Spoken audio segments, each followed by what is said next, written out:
aujourd'hui au sein de l'EVAM afin de présenter deux sujets. D'abord, le premier, c'est le changement de l'identité visuelle de l'EVAM. L'EVAM grandit, l'EVAM a 30 ans. L'EVAM est une association qui regroupe l'ensemble des membres du secteur automobile et qui aujourd'hui aborde un virage au niveau graphique avec un nouveau logo.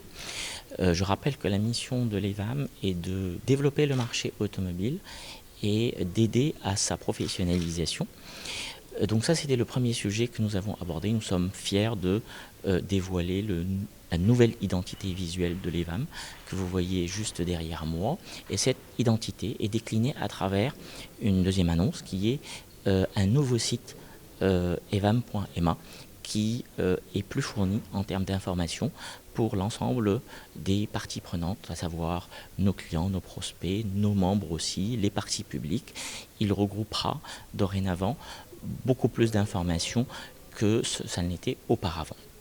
Le deuxième sujet qui nous réunit aujourd'hui est le bilan du premier semestre de 2021 dans le secteur automobile, un semestre marqué par plusieurs variations. Le secteur de l'automobile dans le monde est sujet à pas mal d'à-coups en ce moment. Vous avez tous entendu parler des problématiques de stock, de semi-conducteurs ou autres, mais il se trouve que le marché se porte bien au Maroc puisque nous sommes sur une croissance sur le premier semestre à plus de 16%, tirée essentiellement par un segment utilitaire qui se porte aussi bien.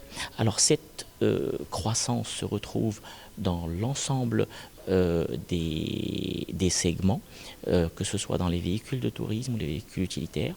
Elle se retrouve aussi dans l'ensemble des villes, peut-être un petit peu moins au niveau de Casablanca, parce que comme vous le savez, les loueurs qui sont sujets à l'activité touristique ne se portent pas très bien vu les conditions sanitaires du moment. Mais au global, l'ensemble des villes se portent bien. Alors par rapport au deuxième semestre, nous pensons que l'activité va continuer à croître, mais avec des problématiques toujours de stock chez l'ensemble des opérateurs sous la pression mondiale que nous avons sur les semi-conducteurs, une situation qui devrait probablement se stabiliser progressivement à partir du dernier trimestre de cette année.